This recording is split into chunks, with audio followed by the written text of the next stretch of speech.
दूसरे के पदार्थों को अपनी तरफ खींचने के लिए लालची और छली कपटी मत बन जाना, जिंदगी का आनंद लेते हुए जीना, ये संदेश दिया गया। इसमें एक बात बहुत ध्यान रखने की है कि तुम्हें आनंद लेना है, सुख भोग भोगने हैं, लेकिन ये बात ध्यान रखते हुए कि मर्यादा बनी रहे। क्या मर्यादा?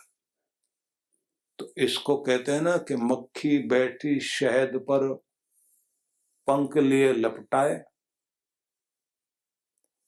एक दोहा कहा जाता हो, उसके बीच वाली बात समझ लीजिए आप कि एक मक्खी आकर शहद के बर्तन के पास आकर बैठ गई। अब वहां से वो आनंद ले रही है, बड़ा स्वाद आ रहा है उसको, थोड़ा आनंद और मिलने लग गया तो और बढ़ी आगे। अब उसको करना क्या था कि उसके किनारे किनारे चलती जाती, चारों तरफ घूमती जाती, स्वाद लेती जाती, लेकिन उसने वो तो किया नहीं। बोले और इससे आगे आनंद होगा, थोड़ा और बढ़ जाओ आगे। तो मूर्खता में आगे बढ़ी और पंख लिए लपटाए, लिपट गए पंख। सिर धुने, माथा पीटे, क्योंकि फंस गई अंदर जाकर, पंख उसके फंस गए और होत न कोई सहाय। अब ऐसी हालत में कौन उसका सहायता करेगा? तो वैसे ही पंख लिपटे लिपटे तड़प करके मरी, क्योंकि जो चीज अभी तक उसको मजा दे रही थी वही अब सजा दे रही है। क्या बताना चाहते हैं कि दुनिया की हर चीज मजा भी देती है और सजा भी देती है। अगर लिपट गए तो सजा, और अगर किनारे बैठकर आनंद ले लिया तो फिर मजा। कि इसलिए दुनिया को इस तरह भोगना सीखो, ये संदेश है कि इस दुनिया में हर चीज तुम्हें स्वाद देगी, लेकिन उसका स्वाद लेने का तरीका आना चाहिए। बहुत ज्यादा आगे फंसकर लालच में आए और फिर मरे। इसलिए अपने लालच को हटाओ, और कस्य धनम, ये धन किसी का है ही नहीं, जिसका है उसी की तरफ लौटता है। इसलिए नाम कितने भी बढ़िया लिख लीजिए आप, ये जमीन, इस पर बोर्ड लगा हुआ है, मालिक का नाम लिखा हुआ, टेलीफोन नंबर लिखा हुआ, एड्रेस लिखा हुआ, ये जमीन उनकी है। अब बूढ़ा एक व्यक्ति उधर से गाड़ी में बैठा हुआ आ रहा, अच्छा नया बोर्ड लगा, पहले तो किसी और का लगा हुआ था, और बात करता हुआ कहता है पता नहीं इसका भी कब तक लगेगा, फिर दूसरे का बोर्ड लगेगा।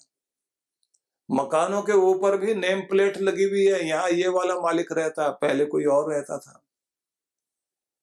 ऐसे एक कथा कही जाती है, सूफी कथा, जिसका सार यही है कि कोई एक फकीर चल करके किसी एक बादशाह के पास गया और जाकर वहां खड़ा हुआ। बादशाह बोला कि क्या सेवा कर सकते हैं आपकी? बोले धर्मशाला में हमको भी रख लो थोड़ी देर के लिए। बोले कौन सी धर्मशाला? बोले जिसमें तुम रहते हो। हमारा महल है भाई, तुम धर्मशाला कहते हो? बोले हम अपने पीछे आए थे, तो जब हम छोटे थे यहाँ आए थे ना, तो उस समय यहाँ एक और पगड़ी वाले बैठे होते थे, उनका मुकुट आपसे भी बढ़िया था। बोले वो तो हमारे पिताजी थे। बोले जब हम अपने गुरु के साथ आए थे तब तो हम बहुत छोटे थे, तब और एक बड़ी मूंछों वाले देखे थे। बोले वो हमारे दादाजी थे। बोले बस यही हम कहना चाह रहे हैं, धर्मशाला ही है। पहले कोई और मालिक बता रहा था, उससे बाद में दूसरा बता रहा था, अब तुम बता रहे हो, और तुम्हारे भी आगे बच्चे खेल रहे हैं, वो भी मालिक बनने ही वाले हैं, तो धर्मशाला भैया हमको भी ठहरा लो यहाँ। इसलिए कहा कि ये पूरा जगत इसी तरह का है कि ये सराय बन गई है, एक इन बन गई है जिसमें आप रह रहे हो। आज मैं हूं, कल कोई और, परसों कोई और, ये जिंदगी चलती रहेगी। H.G. वेल्स नाम का एक विज्ञान कथा लेखक लिखता है कि हर जगह जहां भी आदमी बैठा हुआ है उसके नीचे 10 आदमियों की मिट्टी दबी हुई है, मतलब इतने लोग मर चुके हैं। 11वें हम बैठे हैं, 12वां हमारे ऊपर बैठने के लिए वहां से चला हुआ, पता नहीं कब पहुंच जाए, और हम मिट्टी। लेकिन आदमी अंगड़ाई लेके कहता मैं नहीं, कोई और हो जाए तो हो जाए, हम तो अभी हैं रहेंगे। बस ऐसे मूछों पे ताव देते हैं और सबकी मूछें वहीं मिलती हैं जाके। मूंछ का भी नहीं पता लगता, आदमी की शक्ल का नहीं पता लगता, क्योंकि ऊपर वाला जब वो एक मिट्टी से चुटकी से सब कुछ बनाता है तो मिट्टी में मिलाने में भी उसे देर नहीं लगती। इसलिए कहा कि ध्यान से जिंदगी का सुख भोग, क्योंकि कोई भी चीज किसी के लिए नहीं है सबके लिए, सबको दी गई है, लेकिन लौटाने के लिए दी गई है। अमानत वापस लौटानी पड़ेगी। ये बताने के साथ में ये भी बता दिया गया है कि बस तू उससे जुड़ जिसने तुम्हें ये सब जगत दिया है। जगत के मालिक के साथ अपना संबंध जोड़ और चिंता मत कर, क्योंकि जिसने तुम्हें पैदा किया है तो पैदा करने के साथ ही तुम्हारे दूध की व्यवस्था पहले की गई थी, तुम्हारा भोजन भी दिया गया था, ऊपर वाले ने तुम्हारे लिए प्रबंध किया है। लेकिन तुम भी ये बात जरूर ध्यान में रखना कि तुमने भी इस दुनिया में अपना कर्म करते हुए आगे तक के लिए व्यवस्था बनानी है। इसलिए आगे जब मंत्र आया तो वहां पर जीने का एक और संदेश दिया गया। वो मंत्र बहुत अद्भुत है, लेकिन इससे पहले वाले मंत्र को हम लोग समझ लें, जिसको हमें बहुत ध्यान से कुछ चीजों को समझना है कि हम उस ईश्वर को जो सर्वव्यापी है उसके साथ में हम अपने आप को जोड़ें, और यूनिवर्सल पावर के साथ जब हम अपने आप को कनेक्ट करते हैं तो हमारी जिंदगी में एक चमत्कार घटित होता है। वह परमेश्वर जो सब कुछ देता है वह आपके अंतर में उतर आता है आपको ऊपर उठाने के लिए। इसलिए हर आदमी को अपनी प्रार्थना करने के लिए समय निकालना होता है। किस लिए? आपके अंदर की जो शक्तियां हैं प्रार्थना से, ध्यान से, भक्ति से धीरे धीरे ऊपर उठती हैं ऐसे, और ऊपर वाले को आप अपनी तरफ खींचते हैं, परमात्मा को। छोटा सा बच्चा जैसे हाथ उठा रहा है ऊपर, और ऊपर खड़ा हुआ पिता वो नीचे की तरफ हाथ उठा रहा है कि जिससे उसको पकड़ सके। प्रार्थना ध्यान बस ऐसे ही है कि ऊपर वाले को अपनी तरफ झुका लो और अपने आप को ऊपर उठा लो, और फिर वो आपसे कनेक्ट हो जाए, आपका हाथ पकड़ ले। उसी समय आपका डर जाता रहता है, मेरे पिता ने मेरा हाथ पकड़ लिया, अब मैं उसकी गोद में हूं, अब मुझे कोई डरा नहीं सकता, डर खत्म। और अब आप कोशिश करते हैं, विवल होते हैं कि मैं यहीं खड़ा ना रहूं, वो मुझे गोद में ले ले, तो आप दूसरा हाथ भी उठा देते हैं कि दोनों हाथों से पकड़ो ना मुझे। जब आपको दोनों हाथों से पकड़ लेता है तो उठाता है ऊपर और अपने गोद में ही लेता है, लेकिन उससे भी ज्यादा अपने छाती से लगाता है, दिल से लगाता है। परमात्मा आपको दिल से लगा सके इतना ऊपर उठिए, और उस ऊपर उठने के लिए आपको हर दिन कुछ ध्यान, पाठ, पूजन। ध्यान रखिए, जैसे आप अपना कोई भी भजन कीर्तन शुरू करते हैं, और करते करते, क्योंकि आपको एक बात सीखनी चाहिए, ईश्वर के निकट ले जाने वाली चीज सबसे ज्यादा अगर कोई है तो वो स्वर है, संगीत है, और विषय वासना की तरफ ले जाने वाला भी यही है। तो ये एक हवा की तरह है, इसमें आप क्या जोड़ते हैं, इसमें भजन जोड़ लीजिए, और संगीत सुनना भी आना चाहिए आपको। संगीत सुनने का मतलब ये होता है कि जब आप दुनिया से बेखबर होकर उसको अपनी रगों में बहने दें, संगीत को कानों से सुनते सुनते अपने रग रग के अंदर बहने दें, अपने धमनियों में बहने दें, आपकी शिराओं में बहने लग जाए, आपके नस नाड़ियों के अंदर संगीत बह रहा हो और आप आनंदित हो रहे हैं और खो रहे हो। बस ऐसी स्थिति जब आपके जीवन में संगीत की आती है तो कहा जाता है अब आपको सुनना आ गया, और जब सुनना आ गया तो फिर खोना आ गया, जब खोना आ गया तो फिर आप खुद में नहीं रहते, और खुद में नहीं है तो खुदा में हो गए, भगवान के साथ आप जुड़ गए, भगवान से आपका संबंध जुड़ गया।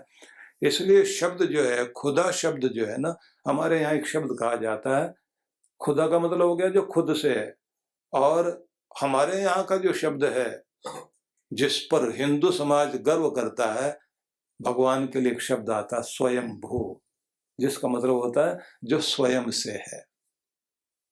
जो खुद से है उसको कहते हैं ना खुदा, लेकिन जो स्वयं से है वही है स्वयंभू। उसे किसी ने नहीं बनाया, जो खुद से है, जो स्वयं से है, वही है हमारा भगवान। उस भगवान के साथ हम जुड़ जाएं, और जुड़ने का परिणाम क्या होगा? जो उसके पास में है वो हमारे अंदर बहने लग जाता है। तो कहा जाता है ना कि हैप्पीनेस जो है वो एक स्टेट ऑफ माइंड है, या हमारे मन की एक वह दशा है जो हमारे अंदर अनायास आती है। मतलब आप जब बहुत ज्यादा खुश होते हैं तो वो एक मानसिक अवस्था है। उस मानसिक अवस्था में जब आप गहरे चलते चले जाते हैं और उसे टिकाए रखते हैं, तो आप देखेंगे आपके शरीर का हर कण कण आनंद से भरा हुआ होता है। और अगर ये आदत पड़ जाए खुश रहने की, तो जैसे छोटे बच्चों को कोई अजीब सी आवाज निकाल दे तो वो एकदम खुश हो जाते हैं, किसी चीज को देखकर आनंदित हो जाएंगे, बिना बात के आनंदित होते हैं। जिन्हें खुश रहने की आदत होती है बिना बात के भी रहते हैं, और जिन्हें दुखी रहने की आदत है तो बिना बात के भी दुखी रहेंगे।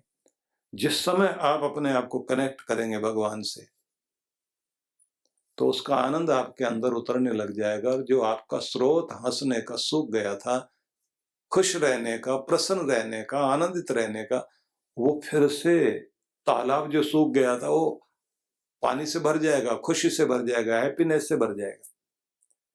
और फिर हंसमुख आदमी, खुश मिजाज व्यक्ति हर जगह छोटी छोटी बातों में हंसता, खूब जी भर के हंसता है, और छोटी सी बात में झूमने लग जाता, आनंदित होने लग जाता है। हर जगह उसे मजा आता है। और जब आप सूखने लग जाएं, अपने अंदर से दुखी रहने लग जाएं, तो आपके पास दुख का एक बहुत बड़ा तालाब बन जाता है। फिर तो आपको बहाना चाहिए दुखी होने का। ये आया क्यों, इसने ऐसे देखा क्यों, ये ऐसे बोला क्यों, इसने टोका क्यों, इसने रोका क्यों, इसने ऐसे बात क्यों करी, हर बात में दुखी।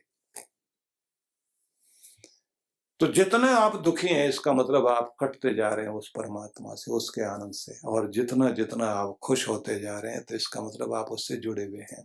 कहते हैं कि भगवान ने जब दुनिया बनाई, मनुष्य को दुनिया में भेजा, तो उसको, छोटे से बच्चे को आप देखते हैं ना, वो किसी से आंख नहीं मिलाता, वो किसी की बात सुनना ही नहीं चाहता। उसको बोलते रहो, वो देखता ही नहीं उधर। छोटे बच्चे में यही गुण होगा, ना तो वो किसी तरफ आंख मिलाता, ना वो किसी की बात पे ध्यान देता, वो अपने में मस्त है। क्योंकि ऊपर वाले के साथ उसका कनेक्शन जुड़ा हुआ, कनेक्ट है उसके दोनों कान भगवान की तरफ, आंखें भगवान की तरफ, हाथ भगवान की तरफ, अपने में मस्त है।